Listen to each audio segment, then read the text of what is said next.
And we're live. Yes, we are, good sir. Hello and welcome to season 1, episode 1 of the Den of Thieves, which is 100 Thieves recap reaction podcast. We don't know why no one was doing this.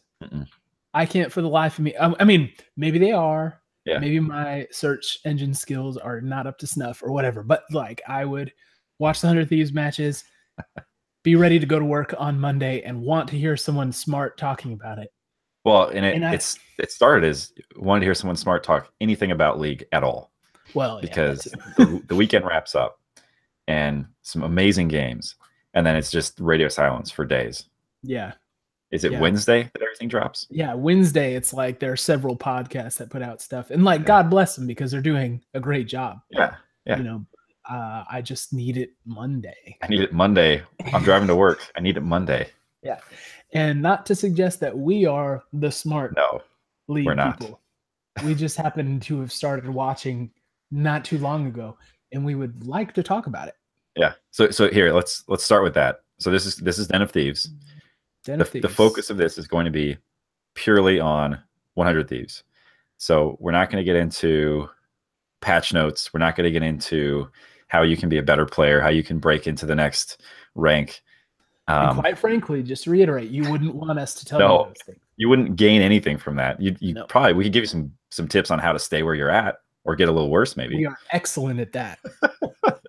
Certain weeks, I swear I could tell anybody how to get back to bronze 5, but but I don't actually know, because let's start with this. How long have you been playing League? What rank are you? And this is the good part. And what's your level? So let's start there. I'll start. I started playing League in December 2017, so I've got 6 months in my career here. I am unranked. I've done 3 of my what are they called? Placement. Yeah, placement games. Done 3. I think I'm like level 38, 39. I play when I have time. I play to have fun. I play with my buddies, and I love it. So I think that's the most important thing. Is no, I don't know. I had to look up Lysandra. Yeah, so I was like, that's a new champion. I've never. Did they just add her? Is that new this week? Yeah. No, yeah. Brand new. But as far as I'm concerned, but I think we know enough to know that it's an awesome game, and 100 Thieves is an awesome team. So there you go. Yeah. How about you? So I started playing when you finally got me to. Yeah. After asking several times, which was probably what, February? Yeah, I think it was like 2 months. January or February. So I've been playing for a few months. Yeah. I have completed 0 of my placement matches. Haven't even dipped your toe in yet. No, so I'm unranked, and I'm a little scared, to be honest, because I hear nightmares about all of that. And so like I'd prefer, we have like a little team Singular Wireless, the official sponsored team of Singular Wireless. That's right.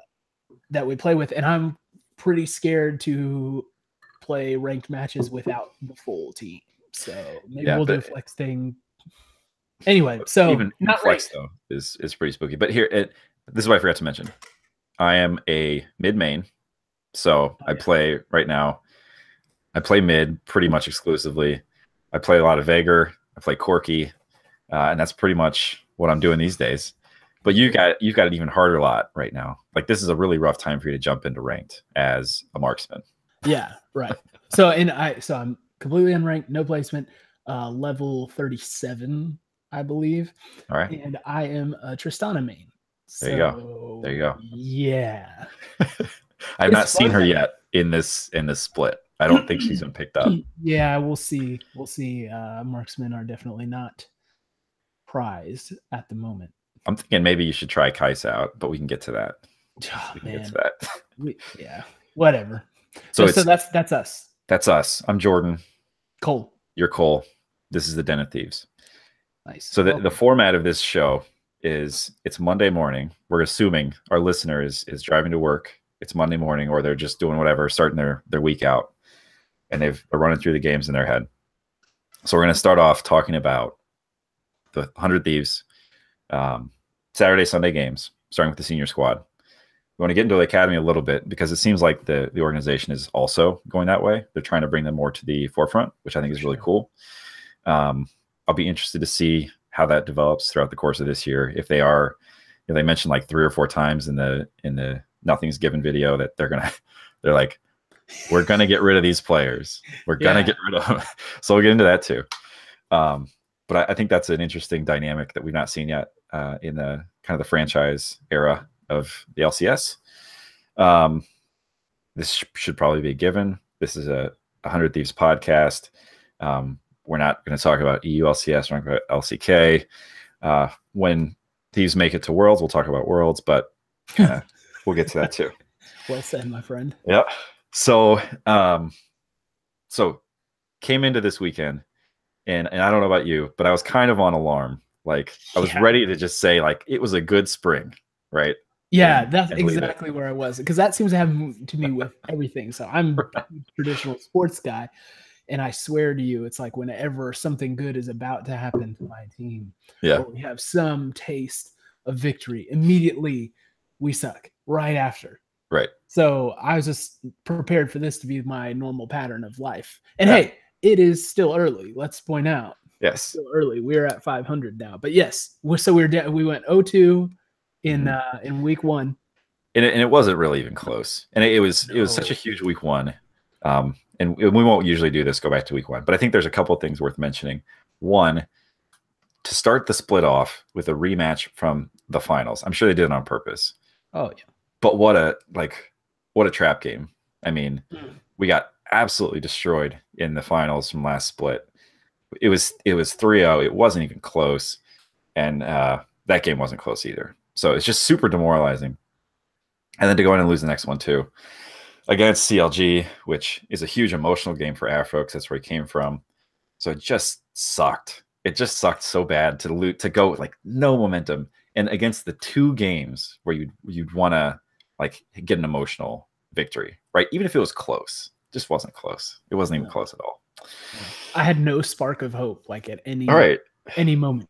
Like didn't Cody Sun died level 1 against Doublelift, right? And like, right. You know, you can't start any worse than that. And I love Cody Sun, but holy cow. I don't know how many times I've seen a level 1 death. Yeah. I mean, in our games, sure. Yeah. I mean, every game. Isn't it like you clear 1 wave and you hit 2? Yeah, perfect. So you die before. It takes a little bit more than that, but it's pretty close. Yeah. So, but it was like rough start, Fiesta meta. And I know that they're trying to move away from that branding because it doesn't really portray the game well. And actually, while we're on the topic, I think the new meta is awesome. And you might have different feelings being an ad carry, but it's like already I feel like the games are more interesting, which is cool.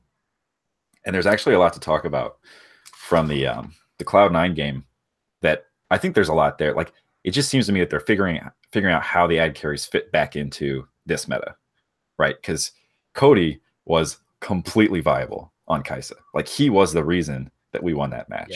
So Marksman's not dead. Ad carry is still a role. But we can dig into that too. So no momentum coming in, and I mentioned trap game going up against FlyQuest, who is winless. Like again, if you remember going back to last split, I think it was I don't know if it was the first game win. I think it was the first game. No, it was we gave Golden Guardians their first win of the split. They were like exactly the style of my teams. So yeah. So going into this one, I was still nervous. Just because it's like, well then the heist from the week, it didn't seem like there's a lot of optimism. Yeah. But let's get into the game. Really like the thing with FlyQuest too is it's like it is definitely too early to know who's good and who's not. Right.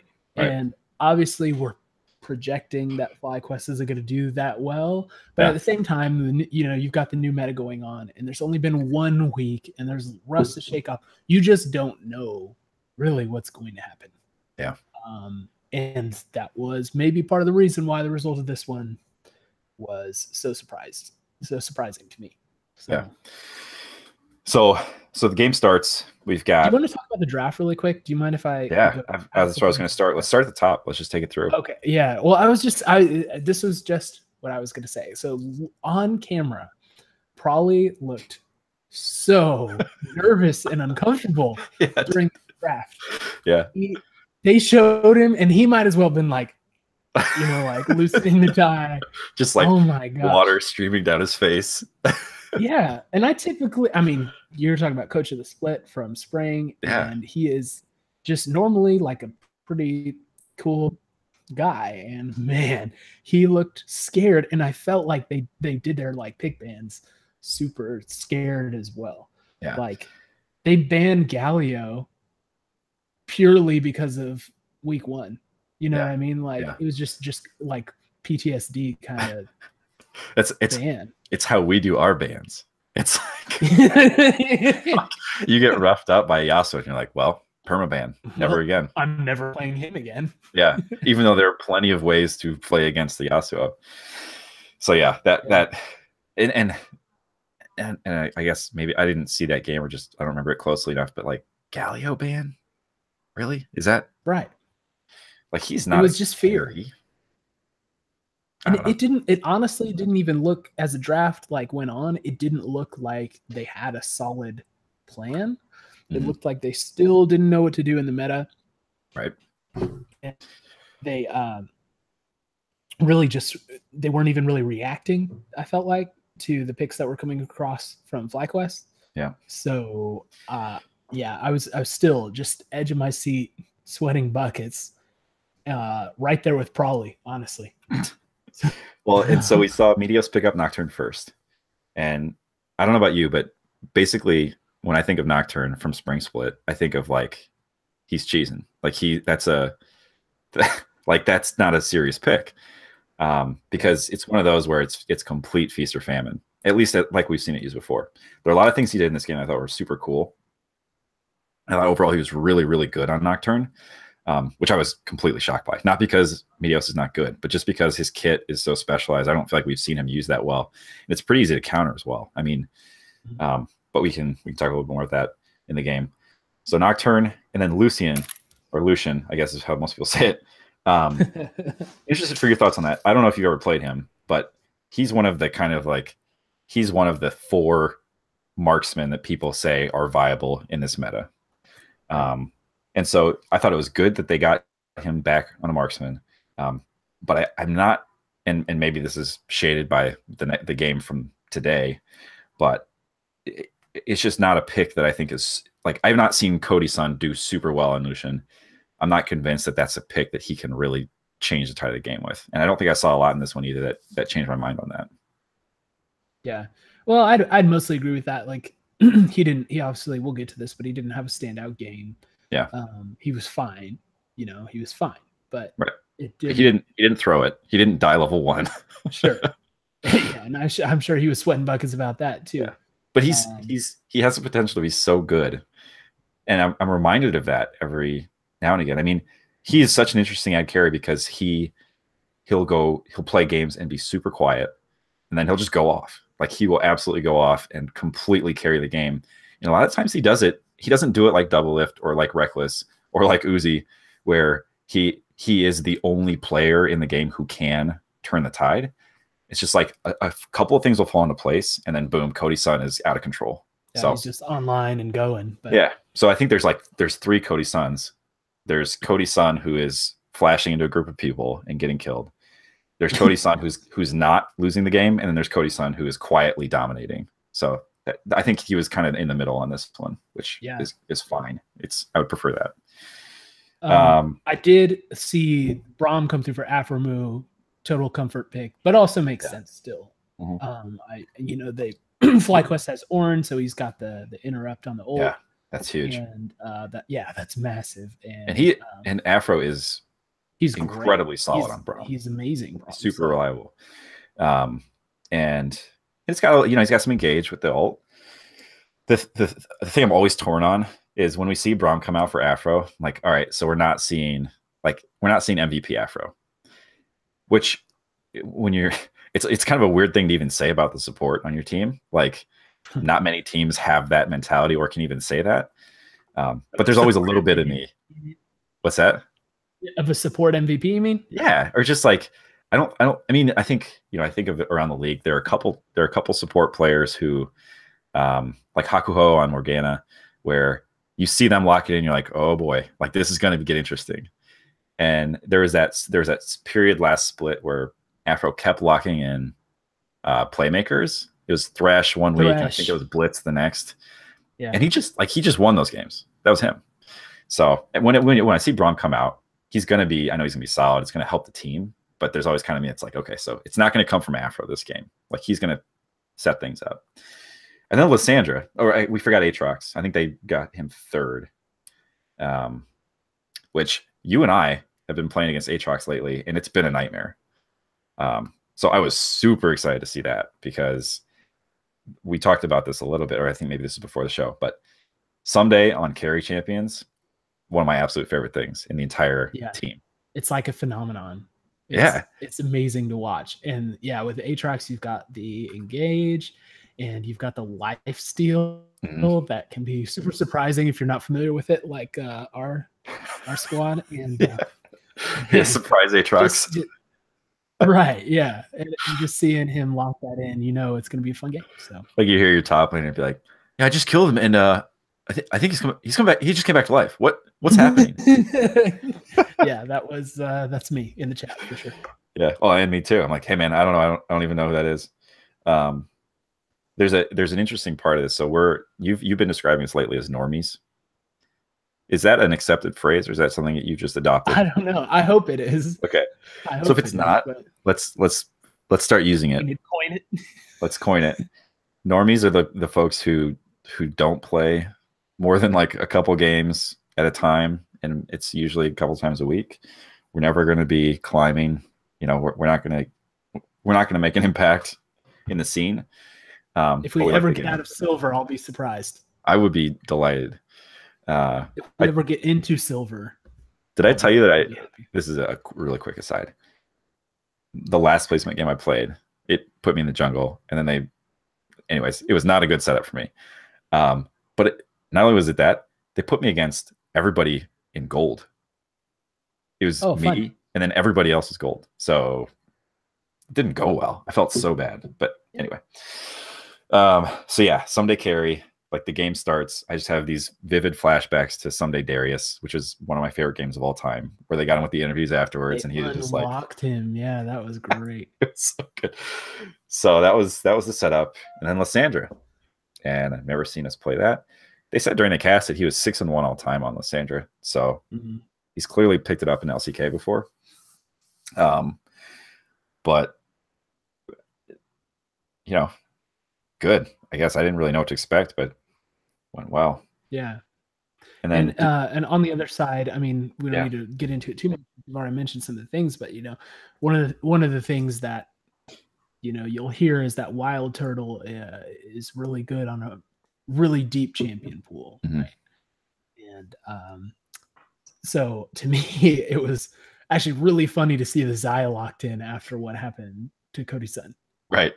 I mean, it's like he can do anything. He can pick any champion and he'll be viable, and he can impact the game, blah blah blah. He's gonna be Xayah. I'm like, oh well. Yeah. Standard. Gonna happen there. So yeah. Yeah, and then Xayah Rakan, like it felt a lot like Spring Split. That's a pretty standard. And not only that, but you see that come out in Spring Split and you're like, oh crap. Like we messed up the draft there because this is not in our favor. And they picked up the Camille, who is in jungle, who was it last week? It was last week that Meteos played Camille jungle, right? I believe so, yeah. Yeah. And I thought he did pretty well on that. I mean, he absolutely owned the Scuttle, which I think that was like he was more viable than the rest of the team, but it's because he had such a crazy advantage from those. And then Orin top lane, and Swain in the mid. Swain is always a concern for me, but I didn't see a lot.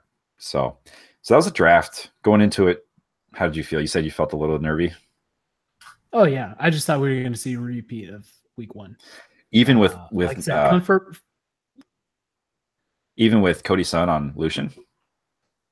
Yeah, I mean, like I said, I saw the one comfort pick for Afro, Hmm. and other than that, A lot of just new don't know what to faces. expect. Trying not to get my hopes up. So Yeah, no, I think that's fair. That's fair. Um, all right. Some of the notes I have. The game started off pretty slow. Like first 7 minutes, we didn't make any mistakes. There were some small leads. I think we had small leads in like every lane. So it was one of those where I was just glad to see us not giving it up early, kind of. yeah, Medios though again racking up the scuttles Yeah, throughout this that's been a whole. trend this split, and I love it. And I feel like every game the announcers call out, they're like, "Well, you listen to the top of the ladder talk about this, and they say if you get the scuttles, you win the game, or something like that." They have a like they've got a slicker way of saying it, but it basically, um, like the sense is the scuttles are worth so much that if you get them, you win. And I don't know if I'd say. I mean, I do feel like Midos is staying ahead against the enemy junglers, and I think a lot of it has to do with the fact that he's just not losing scuttles. Mhm. It's giving Yeah, him, he's all over it. yeah. Um, We did see a nice little move from Cody's son early to deny Ocean Drake. yeah, He just kind of like, started to roam up a little bit, and I think Santorin on Camille really took a lot of damage yeah, he did.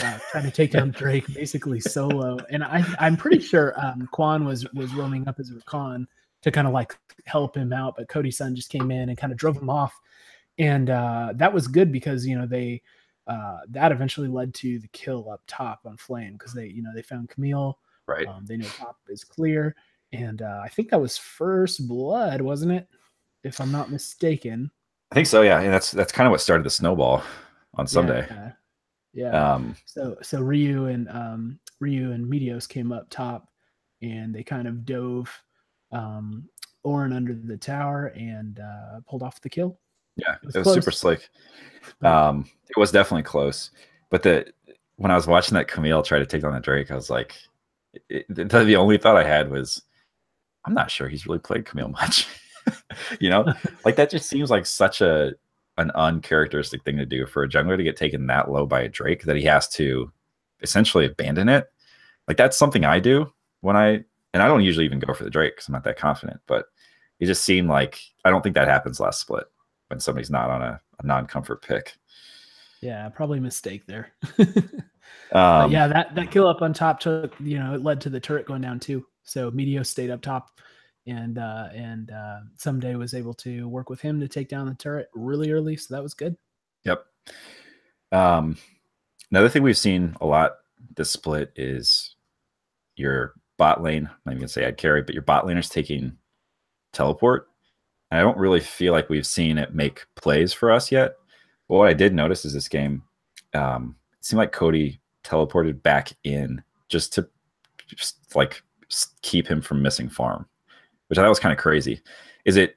And so I was going to ask you about that. Like, do you think it's just, um, is it truly just like a farming mechanic? Like they just don't want to miss farm, or That may be true early. yeah, Again, that's I'm kind not of the what we're person to top ask lane. about this, but yeah, it kind of seems like you really don't want to get behind in the beginning. You're more vulnerable, and so Which don't and miss out I on the think farm. Let it especially recharge. if Cody is falling behind, I think I'm glad to see him take that. Because it seems like, and especially from the Cloud9 game, it seems like it's going to be super important that we can get him into the late game without him being behind. Mm-hmm. So I will welcome more teleports from him. There was the other note I have here is that Ryu had a crazy escape at about 13 minutes. Do you remember that? Oh, is that the flash over like across Yeah. the wall? Yeah. Yeah, Or that I was, I remember think that. the flash across the wall was today's game. But Oh, that was Reeves C9. has been doing that a lot lately. And I don't know. I kind of feel like that's his specialty this split so far is they just have a super hard time killing him. Like he's not making a ton of plays. He hasn't carried any of the games yet. But whenever they try to put a ton of resources into stopping him, he comes up with some crazy escapes. So I would disagree, and we'll get into this later. I think he did make a lot of plays today against C9, but I'll bookmark that for later. He wasn't getting the kills, but Oh yeah, yeah, it yeah. was He some good was work he from was him. really good today for sure. And Yeah, I think I yeah, did.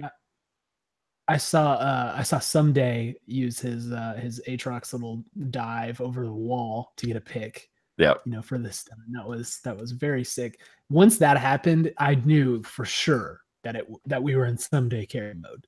I was like, all right, you get into a spot where you're feeling yourself, and it's like, well, Oh, that was when he'd sat in the bush. It was right yeah, after they had they were all there's like a skirmish around Baron, and I think we broke mhm. off or something. But he just like walked into the bush and sat there for a few seconds.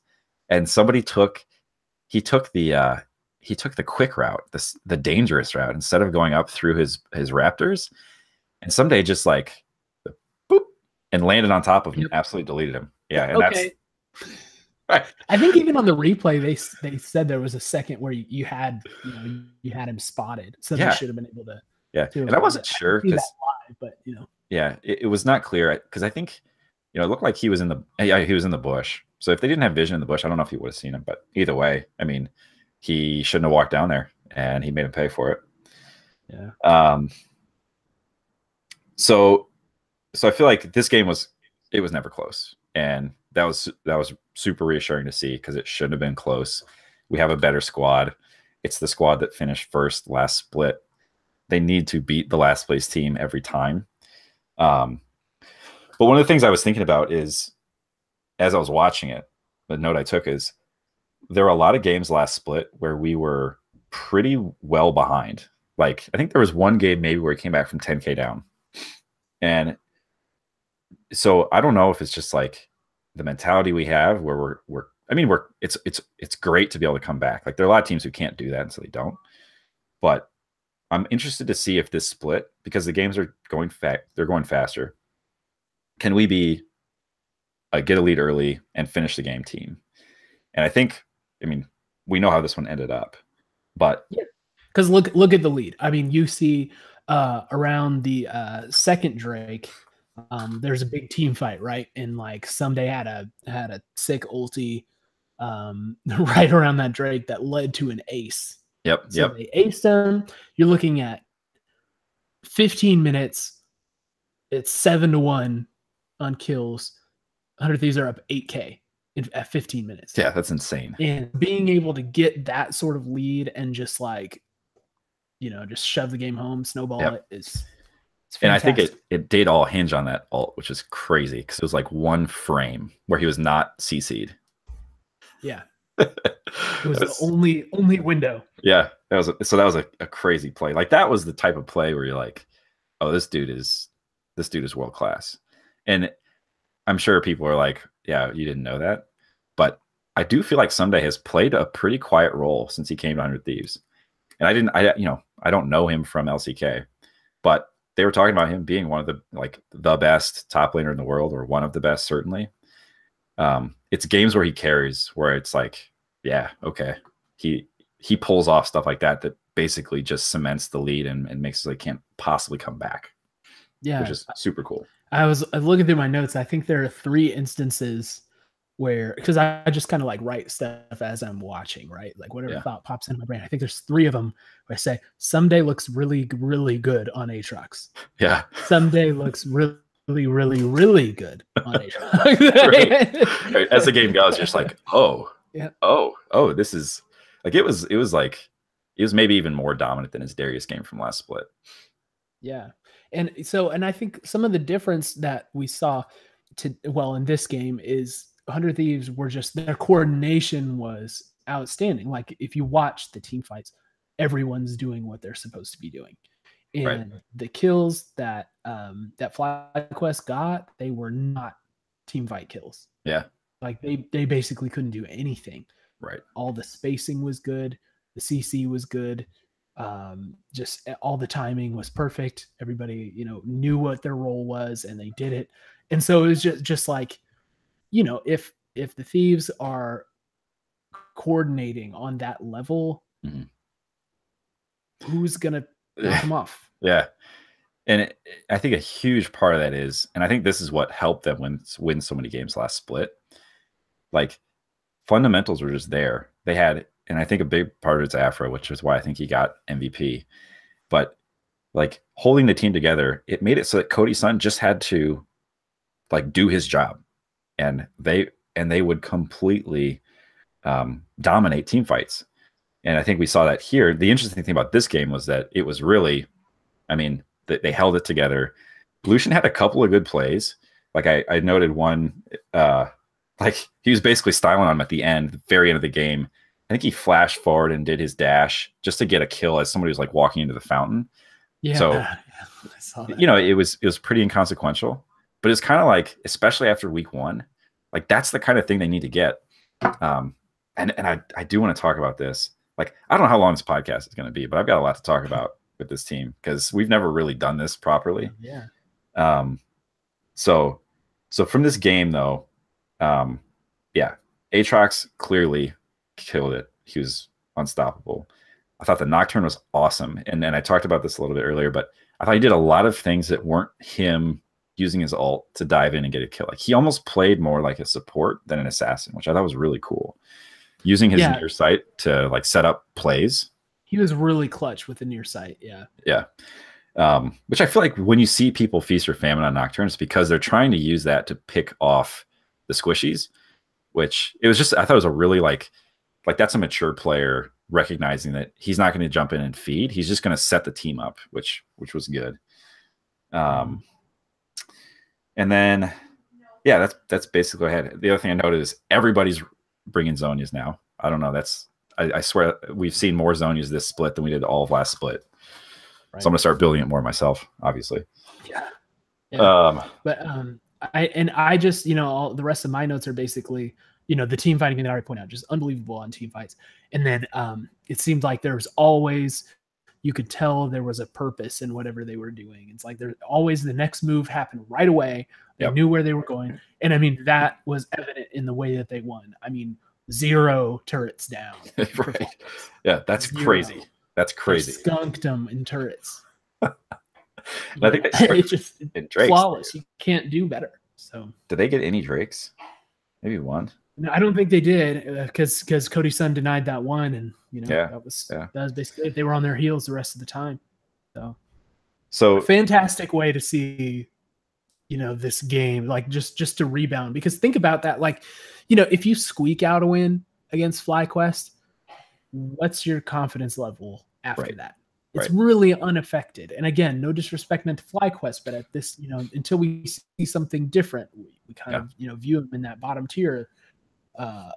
It's, you know, if you squeak out a win, it does not feel good. You still go back to the locker room and, you know, you are figuring out what you could have done better, what went wrong. And like, you know, this communication broke down here, blah, blah, blah. If you kill them like this, you go back and everybody's high-fiving and, you know, just smiles all around. And so, you know, I want to talk about that. I want to ask you about that because think back to last split when they qualified for playoffs.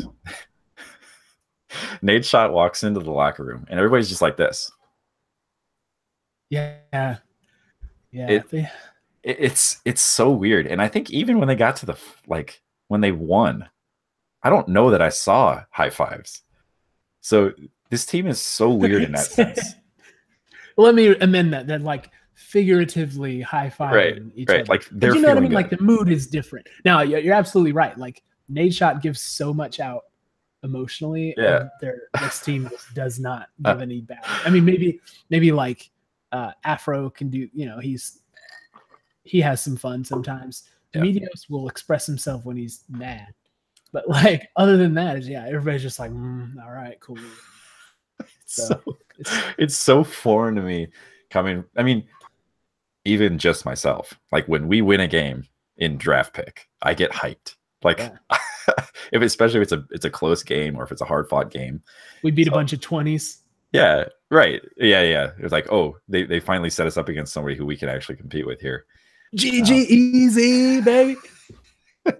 They surrender at 15 in the lobby, or just and you know, they look happy and they get excited on stage and stuff. So I don't know, maybe there's just like maybe it's just emotionally draining by the time they get back to the locker room. It's like the adrenaline is gone. Yeah. But it is always, I'm always surprised, and that's what I think will be interesting to see is if this split is tough, um, which we're 50, we're 500, we're in like a 7-way tie for third or something crazy. So we're right in the middle of the pack. Like it's early, anything can happen. But if we start losing some games, I'll be super interested to see how we bounce back, because I think some of what's missing is that communication there. And they talked about this in the heist, but like they just were completely clammed up. Like nobody was saying anything, and probably was like, "What are you guys doing? Like, what is this?" Yeah. So it'll be interesting to see. Yeah. And then let's talk Afro, game 2. the last thing, Go ahead. Afro on that one, and his post game, he said they had trouble with talking, which I think was interesting. Yeah. It's like, yeah, dude. Yeah. Of course. All right, game 2. Game 2. So, there's the obvious footnote on this game, the asterisk next to it with what's going on with C9's roster. Yeah. So you've got Gen Z not in.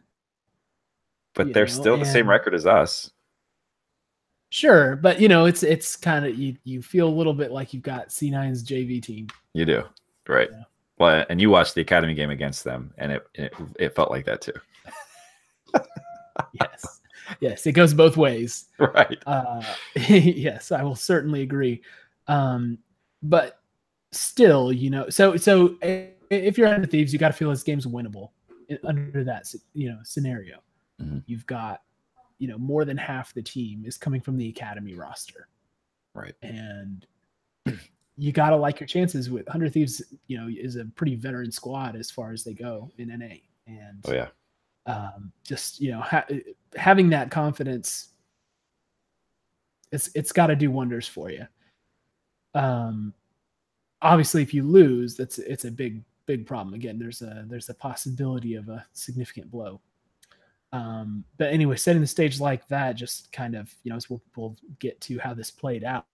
Yeah, patience for what's going to happen going forward. Did you have? I didn't have a lot of notes on the draft. In fact, what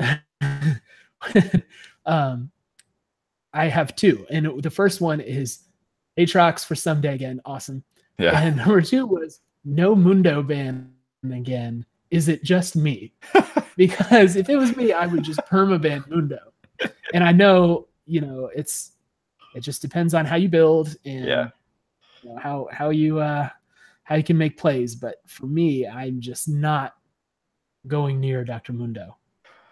Yeah, well, I feel like we've seen him play quite a bit. I'd love to see someday on him. That would be awesome. But you can't go away from Aatrox after what happened last game. Well, so that's I think what we should talk about. No one banned a top laner in the first phase of bans. There was no top lane bans. So in my mind, that was almost C9 saying, "Yeah, we saw what you did we saw what you did yesterday. We don't think you can do it again.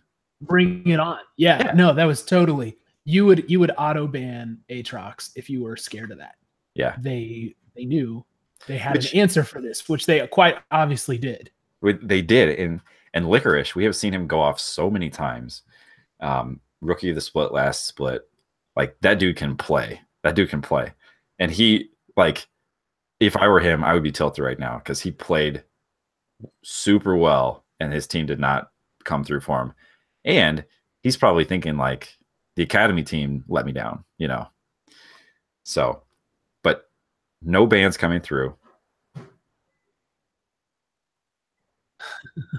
Are we connection error? Yeah, I'm getting some connection problems. I don't know if you can hear me well, but I got you're back. You're back. So okay, what was this? Actually, so no top lane bans. It was basically free. So, but I love what they did. They picked Kai'Sa first, which I think that was the best move of the draft. So get Kai'Sa, Cody's son, like put him on Kai'Sa every game, please, because he played out of his mind. Yeah. And then Aatrox, we got Xin Zhao, which I don't love Xin Zhao. I just think he feels very one-dimensional to me. But that's maybe, different topic. And then again, Braum, comfort pick. And we had Vlad coming in last. which Vlad is another one that I'm kind of like. The reason I bought Vlad is because I watched Licorice play him last split, and he won the game as Vlad. Um, but I just don't know. I don't feel like so coming out of this draft, I was like, all right, if somebody can do this again, then we're fine. Like I can't believe they let him get Aatrox again. We'll see what happens. And I was really glad that Cody Sun got a good marksman. So I felt okay. Um, I did not expect for Fiora to be the one to basically almost carry C9. Yeah. I mean, when you think of Fiora, you think of a split pusher. Yeah. You know, you think, okay, they're gonna split push, which they did Yep. in this game, but you don't think she's just gonna bully Aatrox. Yeah. Crazy. Like it was just like she opened 5. And I guess she might be a counter pick. I mean, I should probably know that, but I think they talked about her as a counter pick to Aatrox. So it makes sense that he didn't have as good a round if he was going into her, and it just is not as favorable a matchup. But yeah, I did not expect at all for it to be as bad as it was.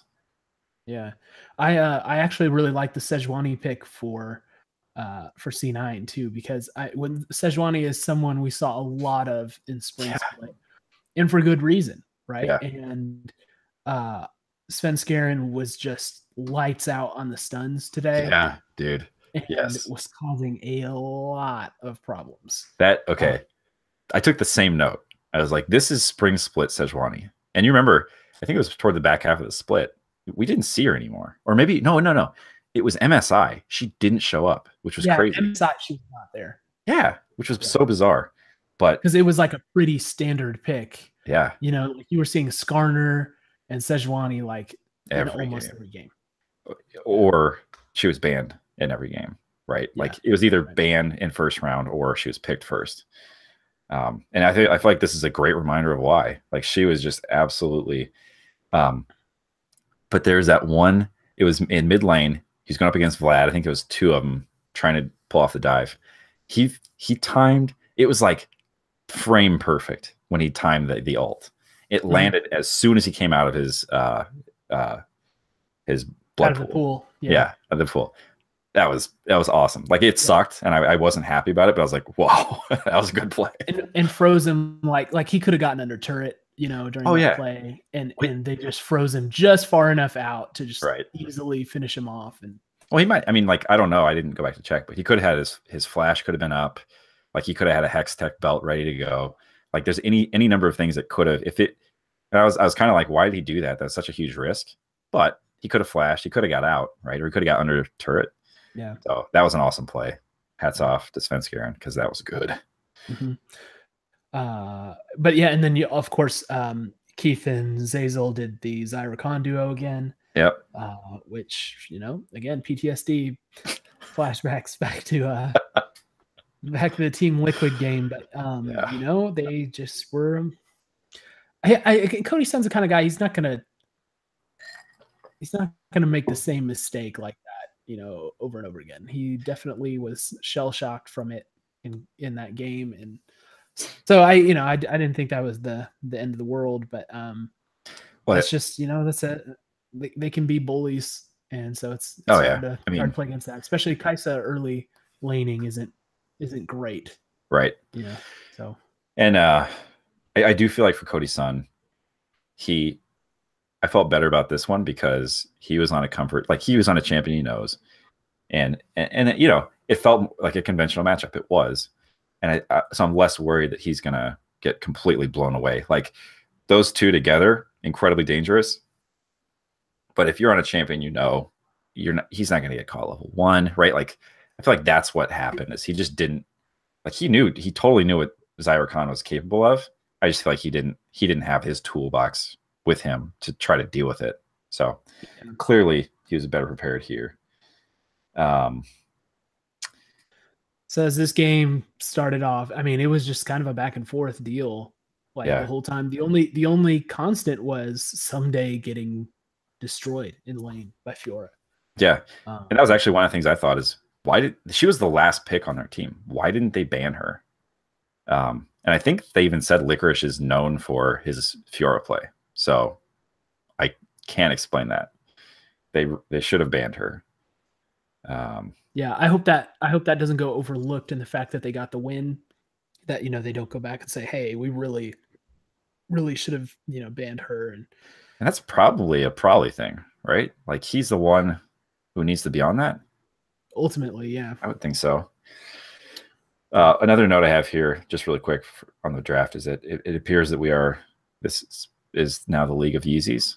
We're there. Can you confirm that? yep. The zebra Yeezys on. They were showing like that's what cracks me up about probably his clothing evolution from spring split to now. He showed up with the like oversized jackets Yeah. and Yep. just looking completely out of place in his suit in spring, and then they got him some pseudo custom suits ordered, and he was kind of like looking cleaned up a little bit and looking a little more confident, even though he's still rocking satin ties, which, trust me guys, never ever wear satin finish ties of any color. I promise it's not a good look. You don't want to be like Hitman out there. Don't do it. And then now he's got the addition of Yeezys, which I believe Nate Shot was on record promising Yeezys to everybody. So maybe I think so. that's what happened there. And then, but either way, geez. but I'm pretty sure Reaper wore some too. Like it was when they came together to shake hands, and Reaper just stood there for like 10 seconds while probably finished doing his thing. And I was like, are these like league issued? Is it part of the uniform? What's going on here? Yep.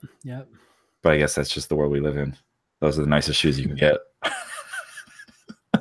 For some people, yes. All right, the fashion minute is completed. I love that fashion minute, by the way. I'm gonna keep bringing that up. We'll bring it back, man. Yeah, I'm ready. All right, so getting into the game, we should have lost this game. Like, oh yeah, So the way you started talking about this is like you want to beat C9 Academy, who's having like they won a contest, and so they get 2 weeks in the senior league. Like you don't want to lose to that team, and it wasn't even close for a lot of this match. Like we were getting hurt bad, getting destroyed. Yeah. And again, not to belabor the point, but it started up top, and there were a couple of really good defensive plays from Ryu to he avoided a gank, and I don't have my complete recall on this because I just watched it, but he worked very hard to avoid a gank in mid kind of early, and then when they dove in on Cody and Aframu, and I don't know if you saw this, but Cody flashed forward and just absolutely laid everything into Keith. Yeah. Yep.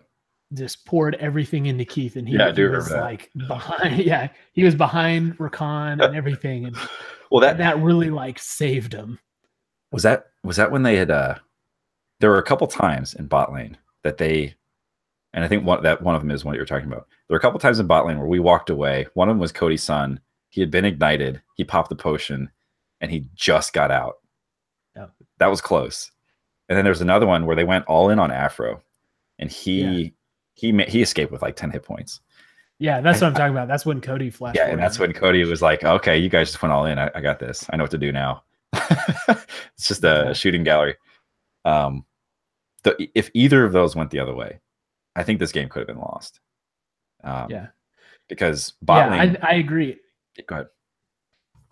No. You finish your thought. I was gonna say bot lane was pretty well neutralized. Like they were not a big problem for us through this game. And I think if we would have given up kills in bot lane, I think that could have changed a couple of the fights that ended up tipping it in our favor.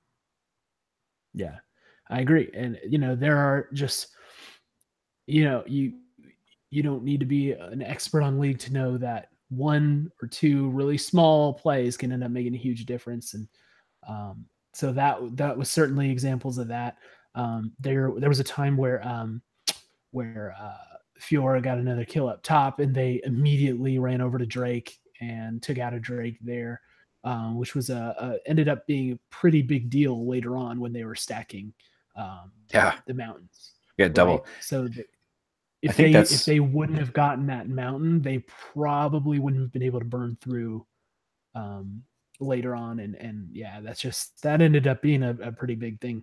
It was huge. Yeah, I think this is one where it felt like there were these wild swings based off of one or two picks, and there was one point where both Medios and Someday got picked basically at the same time. Somebody got killed solo in lane by Fiora, who basically killed him twice because he resurrected, and then she went back in under the turret. She dove him twice, which is insane. That's how fed she was, and just how good he is with her. But there are plays like that where like it would happen, that play would go, and then they would. I think they got 2 of those kills, and it completely blew the game open. It was those 2 picks, solo picks. It ended up in a 6,000 gold swing because they got a turret. I think they got they might have got they almost got Baron, but they didn't get Baron. But they got turret. Like it was so huge. So the macro I think was really on display in this game a lot. And the other one that you talked about was it was actually early on in this match. Meteos sat in the top lane bush and just watched and thought about it, and eventually just kind of like walked away. And I've noticed that, and I don't know if this is just because I watch our team more closely. I feel like Meteos does that quite a bit. There was one game in the finals where he just sat in the bot lane bush. It was honestly a minute and a half. Like it was a long time. He was just waiting for the perfect moment, and it never came. And I was like, you just lost like 3 camps. Like that's a big, that's a lot of gold to invest in just sitting in the bush. So he did it early in this game, and I was like, oh, here we go again. Which this, I'm probably not being fair here, but that's what I think in the moment. Yeah. And the reason I'm not being fair is because he did that then in, it was our bot side jungle. He was in the bush right by the river, and it was Sejuani who walked by, and he jumped in. And this was the fight where he jumped in, everybody else kind of collapsed, and then it was his ult on Shin that pushed Sejuani to our team. Basically, we got the pick on Sejuani, and then everything kind of spiraled from there. Like that was a huge pick, and that's what got us a turret and the second mountain. So that's kind of what opened up the rest of the game for us. Yeah. Before that, I have just a few notes about like, I just kept noting the aggression of C9. Like they clearly were out to get a bunch of kills. Like they were going for picks, they were going for dives. They were, they were really trying to just shut him down and keep him off the rift.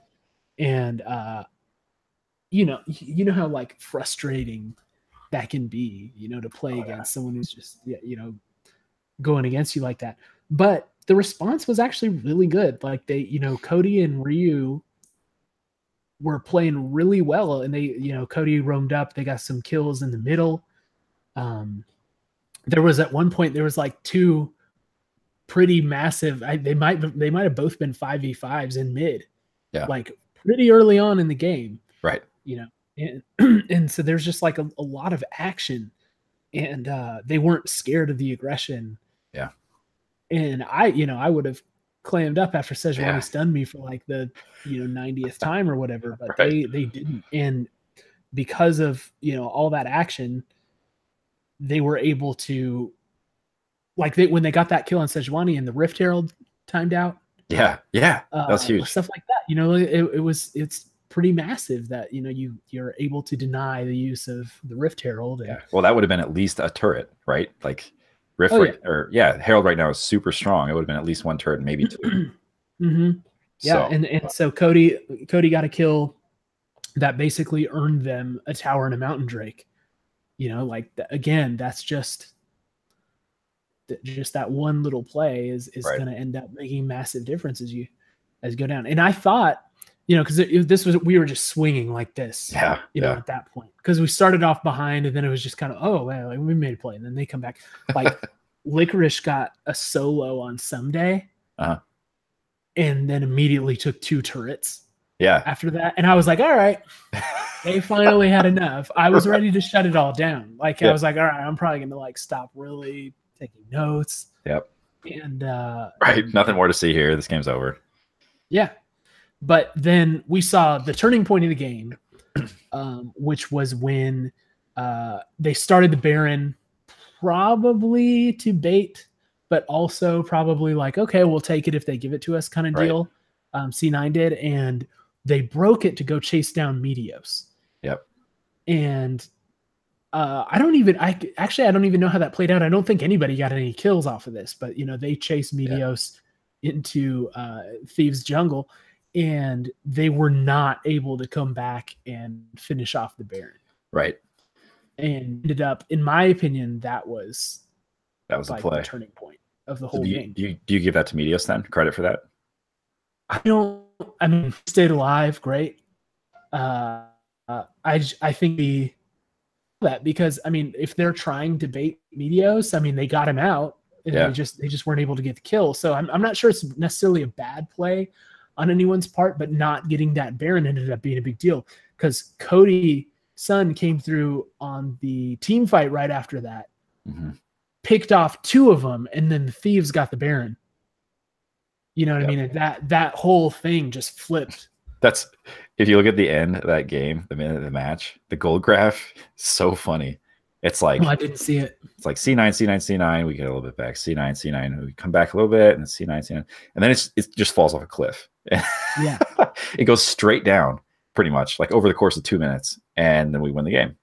Yeah, and it was our jungle. It was that fight in our jungle where, it was all Cody Sun, and actually. Like, I feel like this is, I mean, you look at the stat line, he's clearly the man of the match. There's no question about it. But in my mind, we talked about the 3 different Cody Suns we see. This was Cody Sun at his very best. And I think he did the reason he was at his best is because he combined his like moments of hyper aggression. I think this is why Kais is such a cool champion for him. He took Killer Instinct. He just flew right into the middle of them and like he flew. Yeah, that's what. See, it's like, I'm watching that and I'm like, oh God, you got to stay in the back. Stay in the back. Like, you guys will learn this about me. I am a coward of a player. Like, you should print me out a t-shirt that just says, I'll stay in the back. That's how I roll. And he would like jump right in there. And I was like, oh, this dude's going to die. And then he's able to like just cut, like he like does a bunch of damage, just kites out of the group, and then like comes around and flanks them to like kill 1 or 2 of them. Like he did that like twice. Yeah, and in a close game, I mean, that is the difference. Like, Cody Sun was the difference in this game, and that was super cool to see, because he still gets flamed for the flash back into the group at Worlds, which I'm pretty sure that was his first after his first season as a pro. So that's crazy to be on that stage, like, especially now that we know what it takes to get there. For him to be there is insane. He made a bad play. He's acknowledged that. But I think this is my theory on Cody Sun. Over the course of the next few years, we will see him become somebody who does things like that, and that's what we think of when we think of Cody. Like, that's what Cody Sunning is. It's like that was an insanely aggressive play that worked. Now, I mean, it's not going to work every time, but like, he won us this game, and it's because he was willing to be so aggressive, and basically because he flashed back into the group. Like, he did the same thing. He didn't burn his flash to do it. He just used his ult. Yeah. But like, he went in there and he just cracked him open. It was so cool. Now, I want to revisit something that I said earlier, and that's Ryu. Ryu was super important in all of this, and in this fight specifically, like, Vlad is pretty squishy. And he was fearless. Like, he went right into the middle. I mean, he's an AoE champ. Like, you're supposed to, right?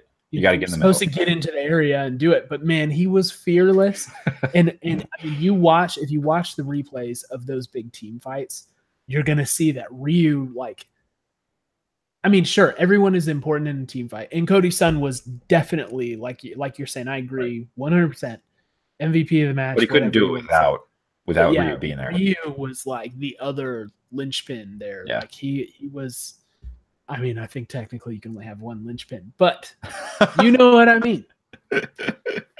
You should watch the replay, because like without that team fight goes in the 100% opposite direction, right? And everyone goes down on the Thieves. Yeah, I mean, by the time, and the reason Cody could do that is because by the time he got there, everybody was chunked out enough. I think he dropped his missiles, which maybe got him one full kill but it also got enough other people to kind of panic. They basically just routed them. Like they were in the jungle and they just all started fleeing. And that, Yeah. when you're Kaisa and you've got people running away from you, yeah, enjoy. Like missiles, he's got killer instinct. It's not a good setup for them. Yeah. And By the way, actually, shouts to you for using fleeing in a sentence, and you're not talking about the fleeing that happens in League. You're just using that word, which I'm very impressed. I'm thinking of back to my days of Total War, where if your units get damaged enough, they route and they just scatter. That's what it looked like in the jungle. And I think the most important piece of that, where they fled, was was Fiora. She, Licorice freaked out and he left the fight, and they did a replay afterwards and they're like, she could have gone. I mean, she was strong enough. She could have gone in there and picked up a couple kills, but she just walked away because she was like, nah, it's over. This fight is over. And then that turned into a Baron, and that turned into just, like 3 quick turrets, and that was the game. Yep. So so having said all that, that was definitely one of the most entertaining games I've seen in a while. It was just so aggressive and back and forth, and you didn't know what was going to happen. And a lot of it is, I'm sure my team came out on top in the end, but that was a fun game to watch. This split has been amazing. If this is the first split you're watching in League, you're probably confused to hear everybody talking about like Fiesta meta and everything's upside down and nobody knows what they're doing.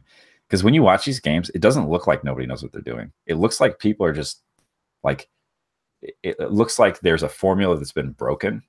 And I think when that happens, you get these, like, there have been multiple base races already this split. I'm pretty sure. I know there's at least one. I think I saw another one in a highlight. That's crazy. Like, I don't think I saw a single base race last year in a professional game. Yeah. And I think because in the past it's been there's a formula to win. You get Baron, maybe you get Elder. Like, if you get them both, the game is definitely over. So it's just super cool to see. And I think a lot of it is people are on champions that they're not, maybe not as like automatic on. But it's just, you get these team comps. I think that's what the difference is. The team comps where it's just, there isn't one way to win. You might have a split pusher who can, charge it down or whatever. So I'm loving it. I think this has been a great split so far. And I agree with you that these games have been incredibly entertaining. Yeah, the volatility is way up. You know what I mean? And when you see that, you're going to see a lot more excitement. And, I don't want to get into this, and this is not what we're going to do on this podcast either, but like, because of what you're saying, I think this might be, another split where we might see LCK not take home Worlds, because you're talking like LCK, all those teams are so fundamentally sound and they play, the classic strategy so well. And they tend, in my opinion, they tend to be a little bit slower to change.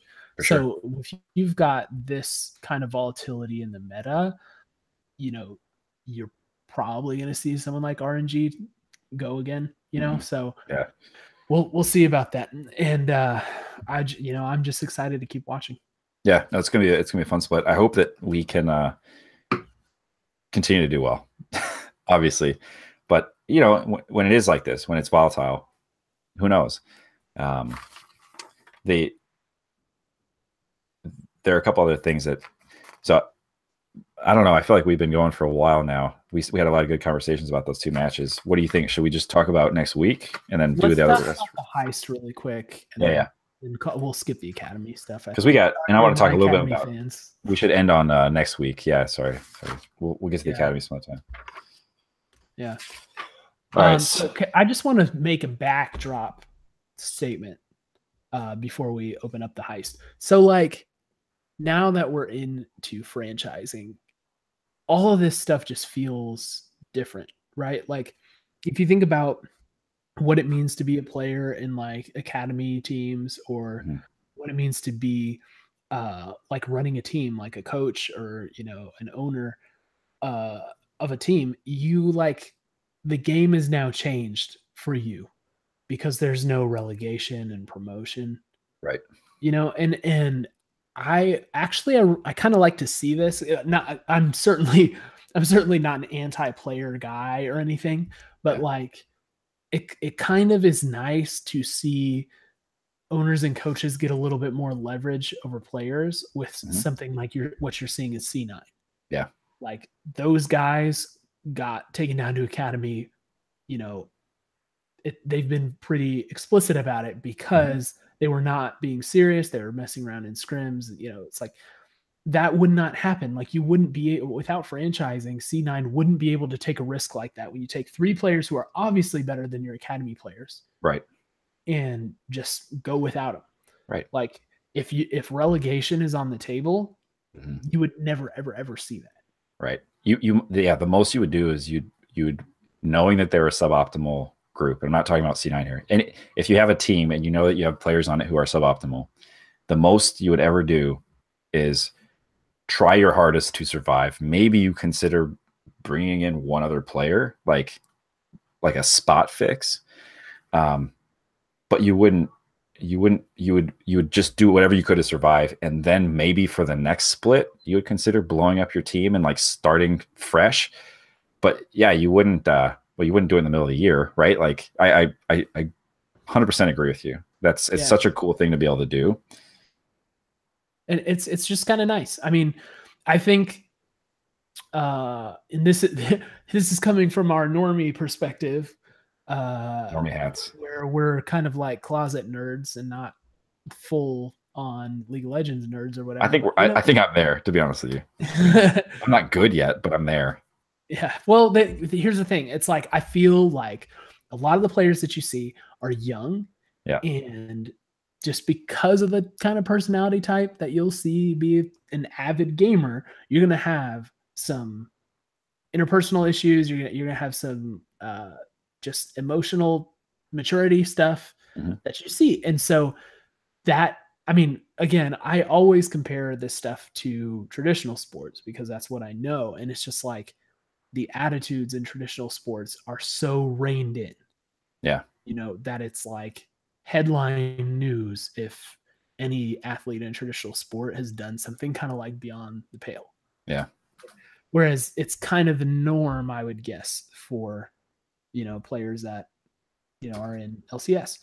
And I think because of this leverage thing that teams and coaches now have, I mean, they've got money in the game and, you know, you can say this is your job. Like we need someone who not only has the ability to be a good player, but, you know, can act like a professional. Right. And if you don't act like a professional, then we're not going to tolerate it. We're just going to get somebody else in there who is, you know, the talent pool is going to get better. And you're going to be able to find people who are almost as good and they're more mature. And the reason I'm bringing this up is because the heist gets started, right? Yeah. It's just crazy, like chemistry issues going on. Like opening scene. So awkward. That opening scene, I was just like Dr. Evil was like, oh, this is uncomfortable. You know, the whole time. It was really hard to watch. And it was. I think that a lot of that, no, and honestly, I'll say, I think a component of it is obviously language barrier. Right. You have two members of the team who probably can't express what they're feeling and their frustrations exactly as they'd like to. Right. And so you've got language barrier. You've got cultural barrier, and in a similar way, import players are going to, you know, have just a different, you know, Americans are probably a little more expressive than your average nationality or whatever. So there's going to be that plus the language, not even being able to express it, even if you wanted to. Yeah. And then just the maturity level. I think it's it's a huge problem, and we're obviously seeing the kind of impact it can have. Yeah. You know, the heist from this week was showing what state we're in when they're dropping these games. And we've dropped games in the past. Like we didn't have a perfect season. We went on a losing streak. So there are a couple things I want to touch on I think are really interesting that you brought up.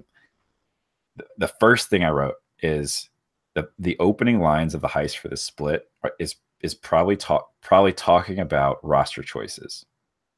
That is not an accident. No. Like, there's no way that is, and he starts saying, like, when I was talking to Nate Shot about roster choices, I said I want to take it to Worlds, but and so when you're listening to it, you're like, are they going to mix up the squad? Like, is that what they're talking about? And then he kind of makes it sound like, well, this is what we talked about before spring split, right? Like, I can take us to Worlds with this squad. And so, but I don't think you start the heist like that at the start of this split if there's not at least some conversation about, like, we have an academy team. We have Levi in our academy. I was going to say it's Levi, man. And you see a lot of those clips of Meteos just like, and I like him, but he's just being moody and everything. And it's like, man, they've got Levi on deck. And you've got Afro, who is he's probably the best shot caller in the league. One of them. I mean, like, you could argue that, but I don't think a lot of people would say he's not in the top 2 or 3, right? Yeah. So to have him as a shot caller, and then if that's clearly the point of tension between Meteos and him, and you have an incredibly skilled backup, at what point do you say? Now, I think Meteos kind of, like, he did play really well this weekend, for sure. Especially against FlyQuest. Yeah. Especially FlyQuest, yeah. Right. Like, there are a couple moments on Shin. My personal feeling is I think that might be more of a kit thing, than for Shin than a limitation of Meteos. Like, I just think the champion Shin is he can get back in the corner pretty easily. Like, I think he's pretty easy to counterplay compared to some others. But he was, he was good. He was good. It'll be interesting to see. And I think this is one of the areas where I don't have enough knowledge yet to pick up on like the stuff that they're arguing about in this episode of The Heist. Like, I don't know enough about jungle rotations and, like I think they're arguing about, so he didn't make a call or something like that. I don't pick that stuff up while I'm watching in real time, just because I don't think I'm not watching for it. But it'll be interesting to see if there's been more of that this weekend, even though they won, even though he played well in team fights and, did his role well. It'll be interesting to see if that continues to be a pressure point for the group overall. Yeah. And what they do if it is. Now, I am guessing, I mean, we'll have to wait until we see The Heist this Friday or Saturday, whenever it comes out. But I'm guessing based off of just how dominant that FlyQuest game was, that they're in a better place. And that they didn't, like with C9, they got the win. It wasn't a convincing win, really. You know what I mean? But it's like they pulled it out in a way that they probably are coming out in a little bit better spot. Which, just after seeing this episode, it's got to be so crucial right now.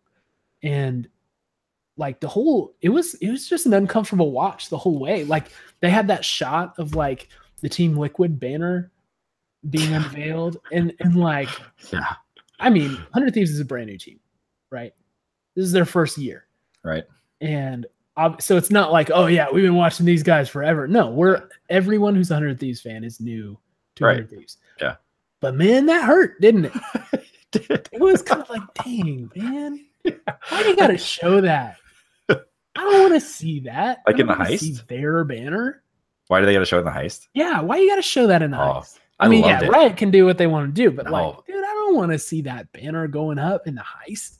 I love that they put in The Heist because it makes you hungry, dude. Yeah, no, they are great. Like the people producing The Heist are amazing, but it's just I guess that it's doing its job. It's eliciting an emotional reaction out of me.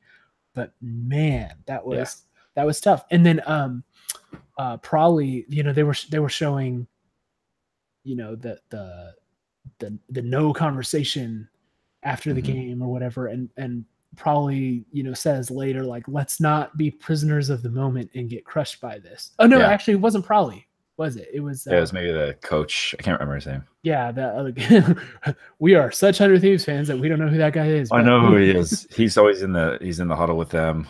Yeah, they said who he is in past ones, and I just, we'll remember for next time. But yeah, it was actually him. It wasn't probably, but he said, let's not be prisoners of the moment and get crushed by this. And I wrote that down. I was like, exactly. It's like, if you guys just can up the emotional maturity a little bit. Yeah. And talk about it and then move on. Dude, we do the exact same thing in our games after we lose. Like, everybody gets sad after we lose because we typically don't win. But like, in our group chat, there have been days where we've realized like we'll have a crappy night of games, we'll lose 3, and then the next day we'll hash out what happened, right? Be like, I think if we do this, or they were split pushing us and we didn't catch it quickly enough, and like they knocked down 2 of our, like you've got to do that, and I'm sure they do it at some point, right? Because that's their job, and probably is their coach, and he has to go to work the next day and like go through tape. They do it clearly, but I think that the more quickly you can get yourself to the point where you're looking what happened, talking about it, acknowledging you lost and it sucks. Yeah, it sucks to lose. But you've got to take advantage of that moment. You do have, you got to move on. Like, and I feel like they probably did. Like, clearly they moved on because they didn't drop games this weekend. And like, they really, like, if they were crushed by that moment, they would have lost to FlyQuest, or at least it would have been closer. Like they maybe just squeaked it out, and they definitely would have lost to C9 if they didn't move on from that. So even a C9 without Jensen sneaky and smooth.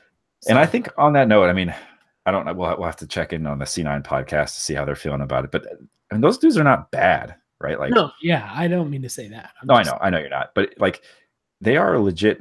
They're clearly not as good as those 3 players they benched, but they're still a legit squad. Like, they'll win games. I don't know how long they'll keep them there, but they're going to pick up games. Like, those guys are good. Yeah. So all with all this going on, I thought it was super interesting that they moved Rikara up for a day of scrims. Yeah. And my read on it is not like, it honestly doesn't seem like it was an anti-Cody Sun move.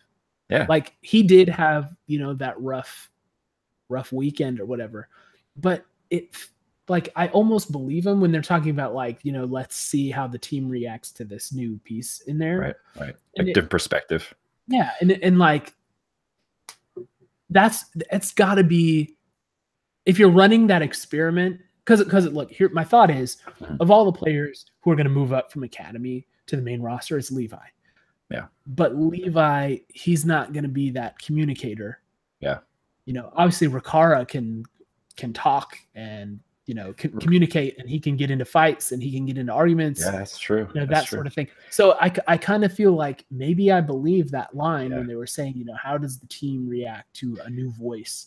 Well, maybe it was an exercise in that more than it was Cody Sun, you're in danger. Right. You had a bad, like, you've been performing poorly 1 week. Yeah. I think you're right. And I think if you look at Rikara's personality, he seems like a pretty much like opposite Cody Sun. Like, traditional athlete, played a lot of traditional sports growing up. Yeah. Very outgoing. Like, he just has a confidence about him that you don't, like, Cody's got a swagger for sure. And it comes out after he crushes people. But he's quiet about it. He doesn't carry himself that way, though. Yeah, exactly. So I think I'm with you on that. I agree. Yeah. So I don't know. But the interesting thing was, it's like, they barely talked about this. Like, it got like a brief thing. Yeah. But they putting Rikara up. I just think that's a pretty big deal. Yeah. And they did not give it any sort of time, really. And obviously, as we saw, Cody Sun's still in, so it's not like it really was just the day. They didn't bump him out of a spot or anything. But I just wow, that seems kind of drastic. I'm wondering why we didn't get any more information on that. Yeah, and I don't know. Maybe it was. Maybe they wanted to bring another voice to it, to say like, hey, because if it's it seems to me like the issue is between Medios and Afro. Yeah. And they're the two. They're kind of they're the most veteran players on the team. They're the most likely to call a shot and then disagree with each other. I don't get the sense they like each other that much. Like, they don't really. You don't get like clips of them goofing with each other. So maybe it was like, let's bring another voice to the bot lane and see what happens here, just like to balance out a little bit. Because my guess is in the games, in the scrims, it's Afro and it's Medios talking most of the time. I can't see Cody doing it. And ADC doesn't seem like a natural role for me to be shot calling and to be talking as much. And this is my perspective, and you let me know if you agree. But I feel like you have to have such an intense concentration as ad carry, or as bot lane, because there's so much going on. At least that's how I feel when I play down there. Um, but I feel like support, you do kind of like, you're not focusing on last hits, you're not focusing on positioning quite. I mean, you are, but you know what I'm saying? Like every ounce of your focus has to be on the killer instinct into the middle of the group and like where your pick's going to be. So it just seems like Cody fits into that role well because he's not as naturally talkative, and he's just dialed in. So if you get somebody like Ricard in there who is more talkative, and maybe it helps. Yeah. Well, we'll see how that develops. But like I said, obviously Cody Sun's still in there, and he popped off. He did. Today. I am very happy to have Cody Sun on the senior squad because I love these guys, man. Like I said, I brought up Medios being moody. I still love Medios. Oh, for sure. Did you see his picture in the pregame thing? Yes. Yeah, he was like holding his head, his leg. Like, yeah, man, bring it on. I love that. Yeah. One more thought on the heist from me. Yeah. And that is, last nade shot is bad for the heist. Like they dialed nade shot way back. Right. Like maybe he was gone. Maybe he was there for like the birthday thing or whatever. But like that birthday thing was incredibly cringy, by the way. Yeah, it was. My gosh. It was like everybody just on, smile, and it was probably like Monday after they just had that horrible weekend. So we'll give them a pass. But like, come on, guys. Yeah, get a little excited. He just brings so much to the atmosphere around the team and like the brand in general. Mm-hmm. And you can tell like when Nate Shot's there, he's just pouring his heart into it, and he is like personally a lot of the reason why I care to watch. And I didn't know Nate Shot from his Call of Duty days or whatever. Yeah. Like I didn't know him. Like I got to know him through 100 Thieves. But if it was me, I'd be turning that Nate Shot dial back up. I mean, they need that energy, man. Yeah. Like, well, it's an interesting question, right? Is it that he was just featured in this docu series less this week, or is it that he's just not at the house as much this week? And I'm saying, by the way, I'm talking about a consumer perspective. I'm not talking about internal team. But what I was going to say is, you also wonder. I mean, like I feel like he does a huge amount of, especially in the early days, he set the energy for the team. Like he created the culture and the identity of the team. It seemed a lot of it just through sheer force of will. Like he wanted it to be a fun team, and I feel like that's the image they have. Yeah. Which is crazy because, like, man, I'm telling you, a lot of those, like from last split, the heist episodes where like he's just like beaming energy and enthusiasm and like all this, and then like they are black holes. Like nothing comes back to Nate Shot. You know what I mean? Right. Like nothing bounces off and comes back. It's just all absorbed. Yeah. And the room is still dead. And it's like, dude, he seems like it would be so much fun to hang out with him and whatever. Yeah. They're doing their whole, You're just like the dead faces, like dead face, just nothing. So from a consumer standpoint, I hope we get to see more of Nade Shot, because honestly, he makes me so excited about the team. Yeah. And the franchise. Yeah, and the franchise, and just I hope. Here's an interesting thought. More of him. He's a shooter guy. He's a Fortnite guy, big time. They've got a Fortnite team now. Like, part of me wonders. I think you've got to imagine. Who knows? Like, the revenue will be coming in from both of these teams. I can't say which one will be more like important to the overall operation. You know, Fortnite is so big right now, and the tournaments that they're talking about for that are getting so crazy that, I mean, that might be why we saw less of him. He might just be doing Fortnite stuff, getting that team ready. Yeah, and I mean, they had like charity tournaments going on this week and stuff like that. So, I mean, I think you're right. It's probably an availability thing. But, you know, if I'm just trying to make the best movie I can make, put Nate Shot in there, man. Yeah, get him in there. And selfishly, and for anybody listening to this who clearly has an interest in League, like, maybe Fortnite should just go away. Yeah. Yeah. Get rid of it. It's just not going to happen. Yeah. No. Well, we'll see. It's a good game. It's no League of Legends. Yeah. All right. Any So final thoughts? let's talk about next week real quick. We have 2 games, as we do every week. First one, Clutch. They are 2-2. They have so far lost to CLG, who we also lost to. They've lost to Echo, who has beaten almost everybody. Everyone's going to lose to Echo at some point. They've also beat TSM. They've beat C9. So, but the Clutch, I think, has beat TSM almost maybe they've lost once to TSM. That's like a thing. Yeah. And they also, they beat the C9 with no Jensen, Sneaky. Right. Which we did too. Asterisk. So that will be an interesting game. And actually, I like this one a lot because we had their number last year, and we were one of the teams they could not beat in the top tier.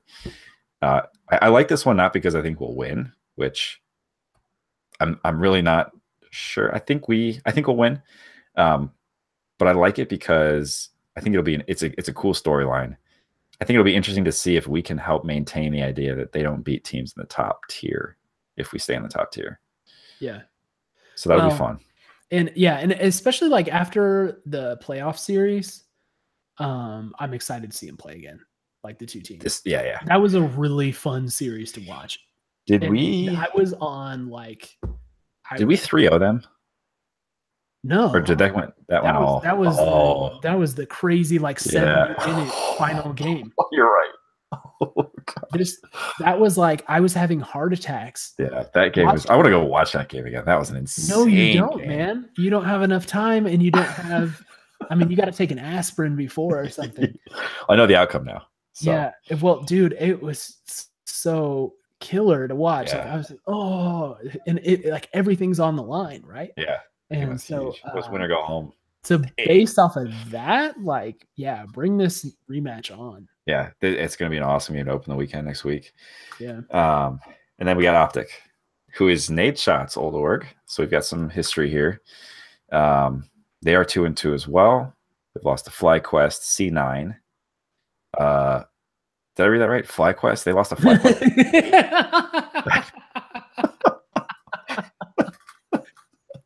That was savage. So yeah, well, I that was an honest thing because I thought I wrote it wrong. But they lost to FlyQuest today. I didn't realize FlyQuest had won. Okay, and then but they beat Golden Guardians and Echo Fox. Yeah, so that's like a very extreme split in your season so far.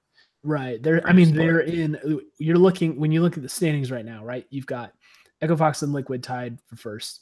Yep. And you've got a what is it? 6-way team tie for third, and then the 2 at the bottom tied for ninth. So it's like, nothing's really established yet. No. I'm gonna be cautious. Like I am not gonna get my hopes up just yet. Especially because I think it was Cody Sun that said in the heist, they feel they are one of the slower teams when it comes to adapting to the meta. Yeah. And, I would agree with that. And I certainly, yes, we got a couple wins today. Thank goodness. That was great. Yeah. But I'm not sure how it's going to play out. So yep. I'm not going to get my hopes up, but I do think that there's something to the clutch thing. Like, I think we do kind of have their number. So there's got to be at least a bit of a mental component here for them. Just after having lost that series to us, they're going to want to beat us so badly. But you do wonder if there's kind of like a yip there. Yeah, it's going to be a LeBron and Toronto thing. Mm-hmm. At least that's what I'm hoping for. Yeah, right. I think we win against Clutch. Let me say this. I think we're going to win both games. I am less confident in our Optic game. Just because that is crazy. Yeah. It's so early, man. It's so early. It's hard to predict. This I will say this. I think this weekend it's maybe even more important, or next weekend is maybe even more important than this weekend, because this is what's going to start to stratify the pack. We want to go up. Like you don't want to be fighting your way out of the bottom. And if we can beat both these teams, like these are both basically like 6-point games. That's always true, but you know what I mean? Like, yeah, these are to give us a little cushion So we can take our fate into our own hands here. Hopefully we don't miss the opportunity. Yeah. Well, we'll have to see how it plays out, but we will see. We'll look forward to the next episode of The Heist, the next episode of What's Not Given, the new series on the Academy team. Does the heist drop? Can we establish that? Is it always the same time? They've kind of floated it around, but it's typically a Friday or Saturday. Okay. I think they aim for Friday. Yeah, man. I didn't realize that. Okay. So we'll be looking out for that. We'll be ready to talk about that next week. And then hopefully if we become more time efficient, we will work some Academy talk in there too, especially now, like I said, that we're into franchising. Academy is a bigger deal. So we'll need to do that. All right. Until and one more thing, cross promotional. Yes. So if you want to keep tabs on our group of Misfit League of Legends players, you can follow us on Twitch, because usually when I'm playing, I am streaming on Twitch. So you can go follow us there. The username is Dukedishin. That's DUKEDISHIN, Dukedishin. Come and watch our beautiful, beautiful stream. Be amazed. The official sponsored team of Team Singular Wireless. Yeah, and we've never lost. We've never lost. Forget everything that I said. We are undefeated. It's an amazing run. I mean, it's crazy. We started, when did you say, December, January, something like that? Yeah. We never lost. Yeah, I've been getting a lot of calls from like CNN, MSN Money, that channel. Yeah. I don't know why they want to. We usually play Monday, Wednesday, Friday is the typical schedule, around 10 p.m. Central. That's the time. All right, link in the description. We got to say that. If you made it this far, thank you. If you are listening to this, this is not going to age well, I'd say. No, it's not. This is not meant to age well. No, it's not. It's all no, it's terrible. Listen to us right now, and we'll be releasing these Sunday nights. Sunday nights. I mean, we're recording live Sunday night, but my guess is we'll put the audio on Monday morning commute. You should have it. Put us on your car. Look forward to next week. Yep. Thank you for joining us, guys. Till then, we'll see you. Go Thieves.